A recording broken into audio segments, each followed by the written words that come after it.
All right, and welcome back. I'm JT. I'm back in the record room and for another Thrift Store Finds Monday. And today is going to be a genuine, bona fide thrift store finds Monday. The last couple weeks were secondhand store finds, and I threw it in on my Thrift Store Finds Monday. But this is the real deal, and these are records that I found very recently in the last 2-3 weeks, and then just a few others that were also very recent, but not that recent. So, what I want to talk about today, because a lot of times in thrift stores, what we find are old records, and I love the old records. I really do. I mean, I buy new records. What have I bought lately? I've been buying Pavement, Stephen Malkmus. I've been buying Guided by Voices. A lot of different music, a lot of indie music, a lot of different bands. And what I want to talk about a little bit, because you're going to see a lot of this at thrift stores. Growing up in Las Vegas, as I did in the late 60s, we were down there a lot. My father being a hotel executive, International Hotel Flamingo, the Sahara Hotel, the original Circus, that Circus. It was owned by Mr. Sarno, Jay Sarno, built in 1968. It was a hotel built for adults, a circus built for adults, it was very classy when it was first built. Anyhow, on the strip, up and down, you had Sammy Davis Jr., you had Frank Sinatra, Robert Goulet, Bobby Darin, Jack Jones. You had a lot of lounge singers, Ike and Tina Turner, the Checkmates. You had Ella Fitzgerald, Nancy Wilson, Leslie Uggams, Sarah Vaughan, Tom Jones, Elvis Presley. I can go on and on and on. So I'm just gonna get right into this. And what I want to talk about are a lot of the jazz popular lounge singers of the 1960s. And Mr. Sinatra, here's the chairman of the board. This is Sinatra 65. He really, the records that I'm going to show, he really liked these singers that I'm going to show. And you may think, what is JT doing here? Well, as a kid, especially in the late 60s, I would walk through let's say the old Flamingo Hotel. That's the same Flamingo that Ben Siegel had built. You didn't call him Bugsy, definitely not to his face, that Mr. Siegel had built. And in the lounge, you'd have Buddy Greco, or you'd have Tom Jones in the showroom, Ella Fitzgerald in the showroom. And I just wanted to show Frank Sinatra. Here's on reprise. And, this is Frank Sinatra's label. He started this for his friends, for Sammy and Dean Martin. And later, they talked him into opening up Reprise Records to a lot of different artists, and he did. And by the late 60s, the Reprise artist list was endless, all the way from Zappa to Captain Beefheart. I mean, Jethro Tull, so many artists. But Frank Sinatra loved, let me show you this artist right here, and that's Bobby Darin. And this is one of the first shows I ever saw. I barely remember. We saw Bobby Darin in 1965 here in Reno at Harrah's Hotel. Back then, Harrah's only had a hotel at Reno, Nevada, and at South Lake Tahoe. And Mr. Bill Harrah was married to Bobby Gentry. He married her in 1969. They were only married for a couple of years. And Bobby appeared at the headliner room at Harrah's Hotel exclusively, just about, mostly here in Reno. But Bobby Darin was so fantastic. And the thing, Mr. Sinatra would call these guys saloon singers. And what he meant is that these guys, could belt out a song, have a great jazz band behind them, and just swing. I mean, just swing hard, rock hard. And, Bobby Darin on this one, this is from Atco. This is Atco 33115. We have Clementine on here. We have Black Coffee, Caravan, Guys and Dolls. And this is a good one. And Bobby definitely swings on this one. So this is Bobby Darin on Atco. But another saloon singer that Mr. Sinatra liked so much was Buddy Greco. And you're gonna pass him up in the thrift store. And the key track for Buddy Greco is The Lady is a Tramp. And you got to stream it. You got to stream The Lady is a Tramp, Buddy Greco, and you're going to see what I mean. The song rocks hard. So there he is, the great Buddy Greco.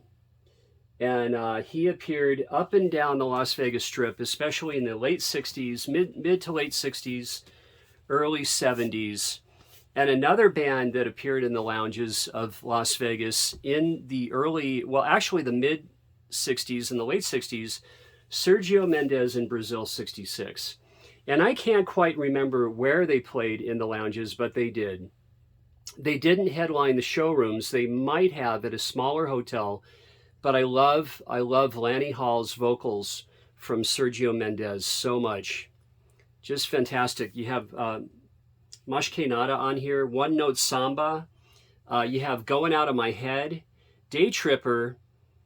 This is just a great album. And there is Lanny Hall and Sergio and Brazil 66. And Lanny is still married to Herb Alpert to this day. And she even has a new record out.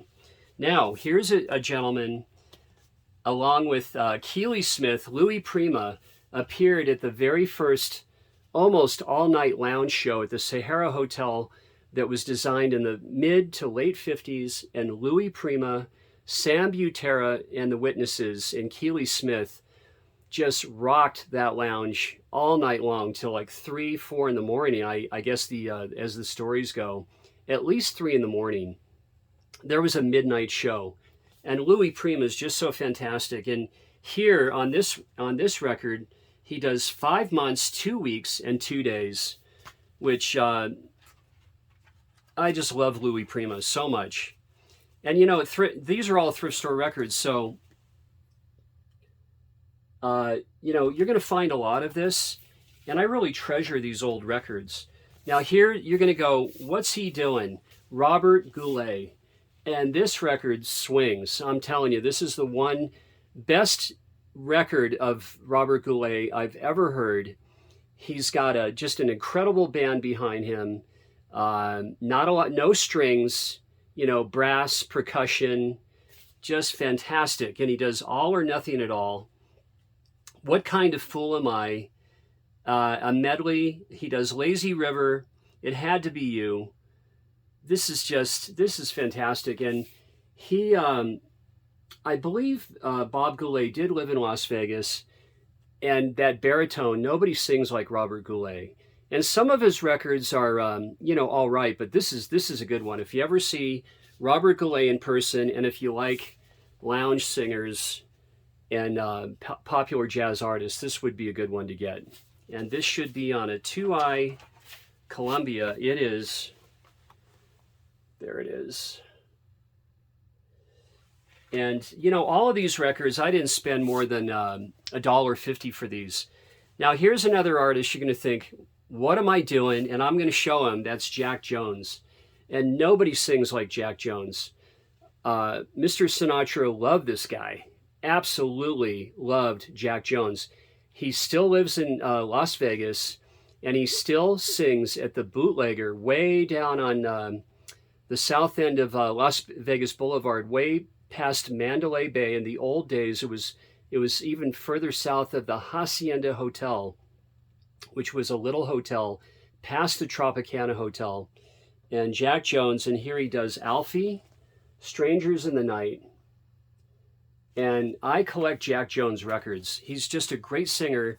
And what's even better, his backing band isn't overpowered. I don't like all those 60s strings. I just don't like it. Never did. If it's done tastefully, I don't mind. But Jack Jones always has just an incredible band backing him. So I would recommend Jack Jones records. If you see him, you pick them up cheap, and look how clean they are.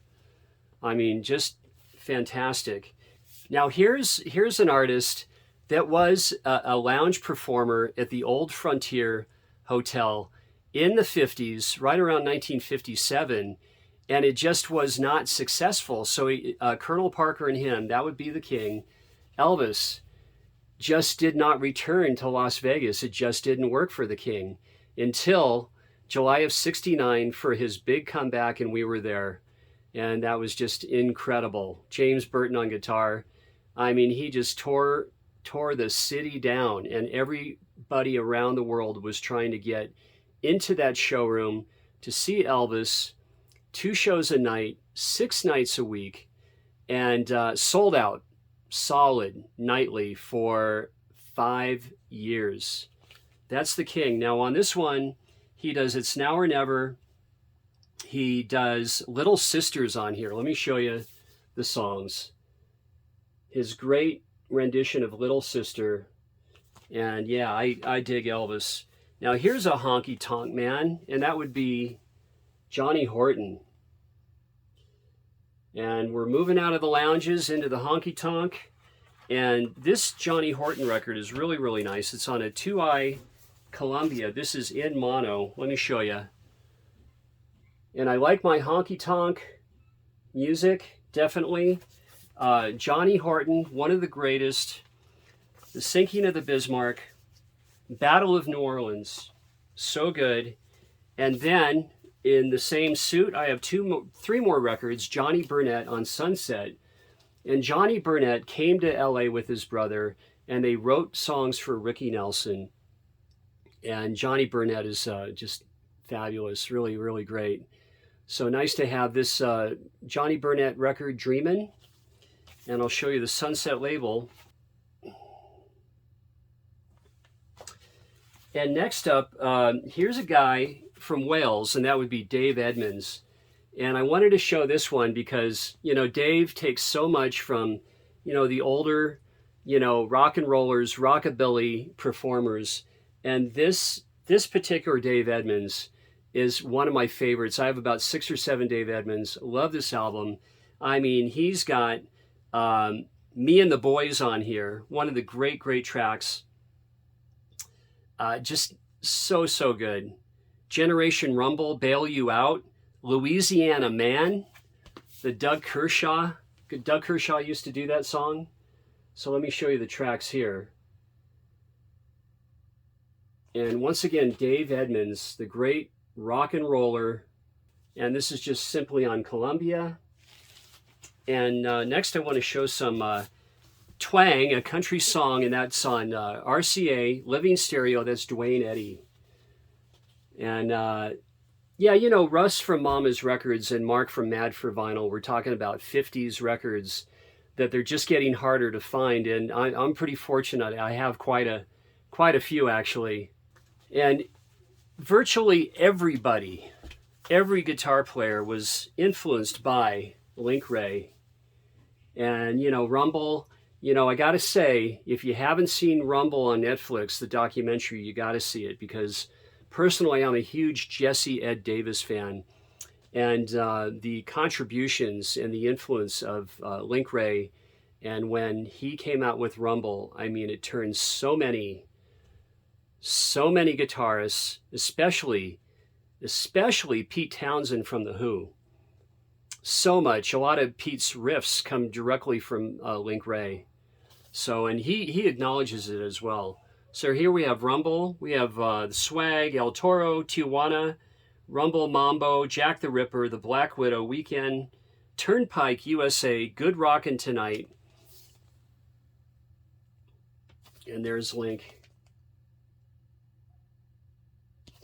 And, you know, the documentary on Netflix called Rumble, the crux of it is that Native Americans influenced the blues, influenced American music so much, and they're just not, it's never acknowledged. You got to see Rumble if you haven't seen it. And here's a gentleman I used to wait on in fine dining, and that's Bill Medley, the Righteous Brothers. And one time I said to Bill, I says, you know, I wish I had one of my vinyl records for you to sign. He says, well, if you had, I would have signed it. And he's such a nice gentleman. I never met his partner ever. And, you know, they were just so huge in the mid-60s, the Righteous Brothers. The Moonglow label. So the Righteous Brothers, and then we have some Brenda. That would be Brenda Lee. And I've never shown this one. I have about 6 or 7 Brenda Lee records.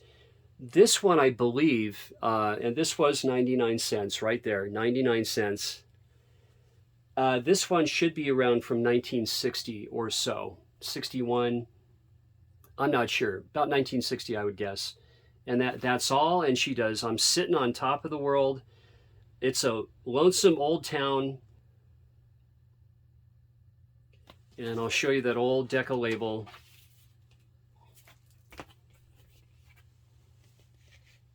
There we are. Now, here's a singer. This is on mono, on Phillips, and that's Dusty Springfield. You Don't Have to Say You Love Me. I was stoked when I found this record. Absolutely. This is the only one I have, and I don't have that much Dusty, but this is a good one to have, and I'll show you on the Phillips. There we go. And next, Bela Fleck, Double Time. We have John Hartford, Tony Rice, Ricky Skaggs, and this is on Rounder.